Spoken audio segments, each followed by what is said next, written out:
This woman knocks over a glass of water. It triggers a short circuit, and her phone stops charging. When she wakes up the next morning, it's already dead. The 8 a.m. alarm never rings. Trish checks her watch. 9:30. She panics, grabs her bag, and runs out the door. Meanwhile, her blind date waits at the restaurant. After a long time with no sign of her, he sighs and leaves. 30 minutes later, Trish finally arrives, but mistakes a stranger for her date. Parker, the man, looks confused as Trish sits down. Before he can speak, she picks up the menu and smiles. Then she asks, "Tell me about yourself." Caught off guard, Parker answers honestly. He's a firefighter. Soon he realizes she's mistaken him for her date, but he has no work today, and he likes her vibe. So instead of explaining, he goes with it. Trish finds him different from what her friend described, but with her phone dead, she can't confirm anything. So the misunderstanding continues, and a strange, beautiful connection begins. After breakfast, they walk in the woods, laughing and chatting. By the lake, the awkwardness disappears. The breeze feels soft, and for a moment, it's as if the world belongs to just them. An hour later, Parker decides to confess. Yet before he can, Trish suddenly suggests they go rowing. He smiles and loses the chance again. They talk nonstop for 2 hours. He completely forgets to tell her the truth. The next day, Trish's friend Chloe asks about the date. Trish blushes and smiles, so Chloe calls her husband to check with Adam, the real date, but Adam says she never showed up. Shocked, Chloe confronts Trish. Trish insists she went and met the man, so Chloe shows her Adam's photo, and Trish freezes. She got the wrong guy. Meanwhile, Parker finishes a rescue shift. Passing by Trish's dessert shop, he decides to explain everything, but Trish, already knowing the truth, explodes with anger. To her, Parker's silence feels like mockery. No matter how much he apologizes, she refuses to forgive him. Later, Chloe hands her Adam's number again, but Trish looks awkward. She's never liked blind dates at all. She only went because Chloe insisted. Still, with Chloe and her husband's help, Trish finally meets Adam, but her smile is forced. Maybe it's because she feels nothing for him, or maybe, deep down, she's still thinking about Parker. Suddenly, Adam gets a call from work.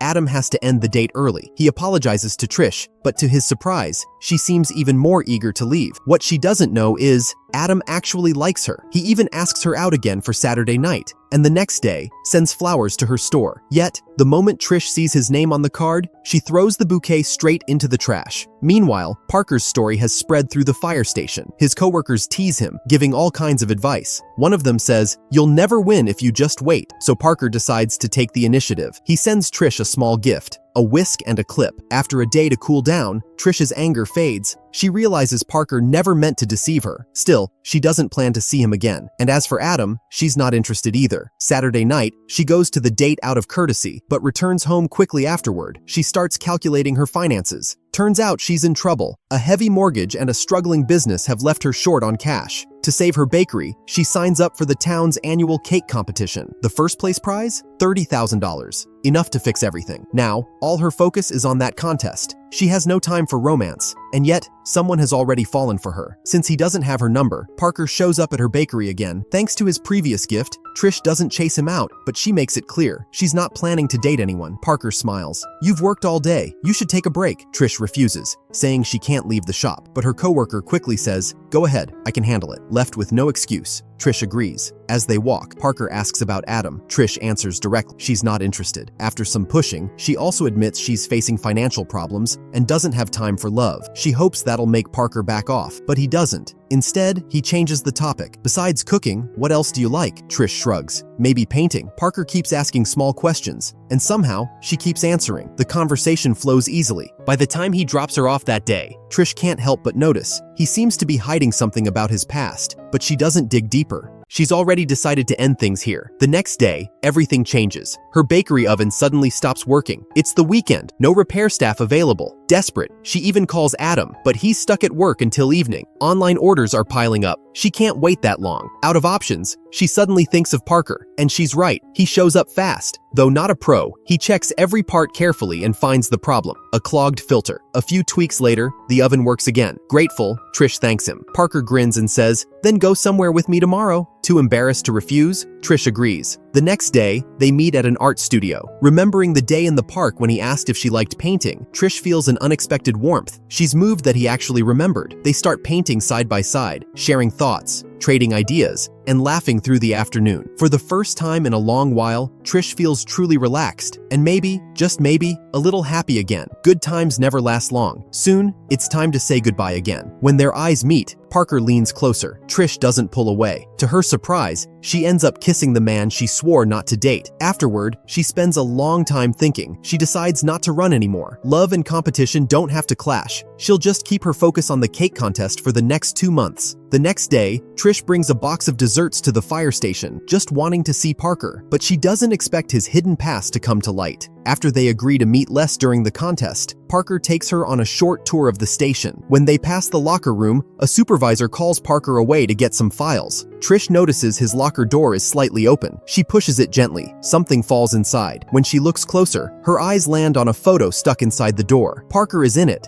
In a flash, she concludes Parker must be cheating. When Parker returns and sees her leaving, he rushes after her, confused. Trish snaps, "You have a wife! I saw her photo. This is the second time you've lied to me." But Parker stays silent. He turns and walks away. Trish's heart burns with anger. After everything, the dates, the laughter, she's fallen for him, only to feel betrayed again. First the fake date, now this. His silence only convinces her that she was right all along. For the next 2 months, they stop contacting each other. Trish buries herself in work and takes the time to tell Adam clearly that she's not ready for any relationship. Finally, the long-awaited cake cup competition begins. And by chance, Parker's colleague is assigned to handle fire safety at the event. He spots Trish in the crowd and walks over. "Give me 10 minutes, he says. "I need to explain something." He knows what happened between them, so he decides to tell her the truth. Then, in those 10 minutes, he reveals everything Parker never could. Parker used to be a biologist, wealthy, successful, happily married, until one fire destroyed everything. His wife and 4-year-old daughter died that night. After that, he quit science and became a firefighter. And since joining the team, his colleagues had never once seen him smile. Not until he met Trish. That day at the restaurant, she ordered the same dish his late wife once loved. And from that moment on, Parker couldn't stop thinking about her. Hearing the truth, Trish's eyes fill with tears. She hands her contest duties to her assistant and rushes straight to the fire station. When she finally sees Parker, she apologizes for misunderstanding everything and expresses her sorrow for his loss. But Parker stays cold and distant. Trish apologizes again and again, but he cuts her off. "I don't need your pity.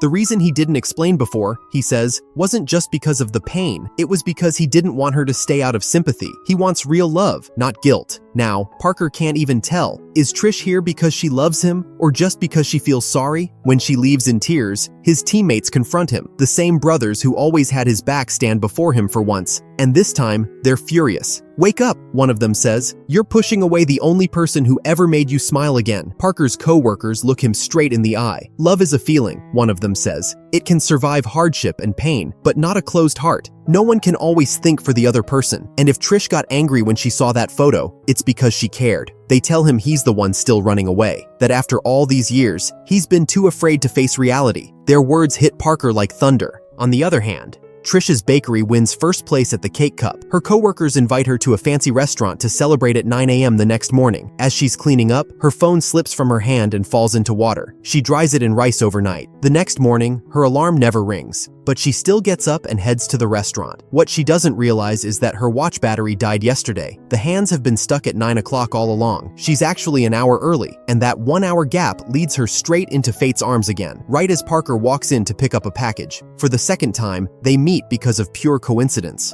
Both can feel it. It's like destiny keeps pulling them together. But maybe it's all too sudden. Parker freezes, his practiced words caught in his throat, and Trish, unsure if he still feels the same, says nothing either. He leaves. She watches him go, filled with disappointment and regret. Disappointed that he didn't turn back, regretful that she didn't take one more step forward. But the next day, as she opens her bakery, a small box sits on the counter. Inside is a watch. Her eyes fill with tears. It's from Parker, his silent way of saying sorry. Their story is full of misunderstandings and missed chances, but also of fate's gentle guidance. From a mistaken meeting at a restaurant, to suspicion, heartbreak, and forgiveness, they circle through love's chaos and finally learn the truth about trust and honesty. We too go through confusion and doubt, but if we hold on to courage, if we choose to listen and understand, even the deepest cracks can heal. True love is never easy, but it's always worth waiting for, because when it finally arrives, it comes quietly, lighting up your whole life like sunrise after the storm.